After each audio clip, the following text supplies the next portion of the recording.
Hi, my name is Hayley. I'm a trainee cost lawyer with A&MBaconTV Limited, and I'm just going to provide a brief overview as to costs within the Supreme Court, in particular reference to UKSC Practice Direction 13. As some of you may or may not know, Supreme Court cases are conducted in areas of law. Now, not many cases go all the way to the Supreme Court. However, those that do have to follow their own individual Supreme Court guidelines in terms of the recoverability of their costs. Practice Direction 13 of the Supreme Court sets out everything that you need to know, and I'm just going to go through an overview and highlight the important key factors that you must remember when trying to recover your costs. Firstly, if you refer to Section 1, then it will provide you an introduction as to the different assessment procedure. A slightly more complex procedure in that there needs to be two people providing the assessment and not just one, as in all other cases. Within normal costs within the CPR, you have to provide a bill of costs. That follows a format which is provided within the CPR and the practice direction under the relevant rules. However, on the Supreme Court cases, you have to complete what's called a Form 5, which is found under Section 2 of the Practice Direction 13. Form 5 is very much self-explanatory. You have to fill in the various boxes and ensure that all the disbursements are attached. One key area you have to note is that fees from council have to be remitted fees. Therefore, they need to state and confirm that these fees have been paid. Any that don't comply with that may be rejected by the court.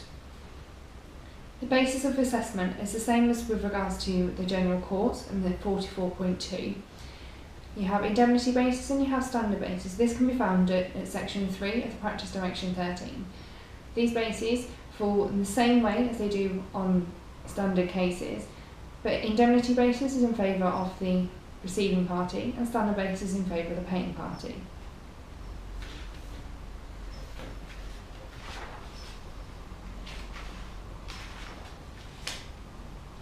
The Supreme Court, unlike the other courts, does cover Scotland and Northern Ireland.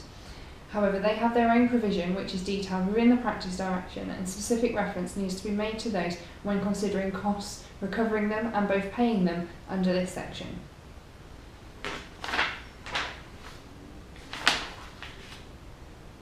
Now, once you've prepared your bill of costs, which is in Form 5, you then look to follow Section 7, which is the filing service of bills of costs.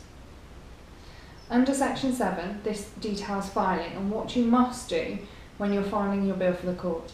There's an absolute deadline of 3 months for recovery of costs within the Supreme Court. However, if you or your client are unable to make your claim for costs in this time period, you are able to agree an extension with both the court and the other side. It must be in writing and it must be that both parties agree to the extension. The extension can be for any period of time as long as it is agreed in writing and the court is notified of it. Once that time period has elapsed, your bill needs to be filed with the court and served on the other side, and any legal aid agency, should it be a legally aided file. You need to file with the court in accordance with 7.2 of the Practice Direction 13, 2 copies of the bill of costs. This is of the utmost importance because 1 copy will be kept on file and 1 copy will be used to complete the assessment. You'll need to include any council's fee notes, and as previously mentioned, these need to confirm that payment has been made. And you will also need to submit any receipts or evidence of disbursements in excess of £500.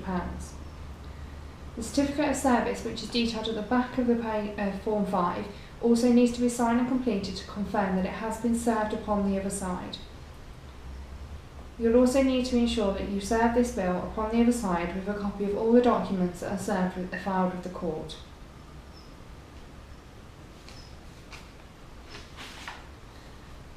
The Supreme Court will accept filing via email. However, you will need to ensure that a fee is paid. The fee for filing a bill is 2.5% of the total cost claimed, and this can be paid only to the Supreme Court, and it can only be done by cheque. Following on from a filing of service, the other side, i.e. the paying party, will have 21 days from the date of service to provide their points of dispute, should they wish to make any. A bill under £5,000, it is not compulsory to provide and serve points of dispute.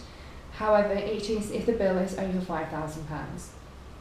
You need to ensure that when you're doing your points of dispute that these are both filed and served.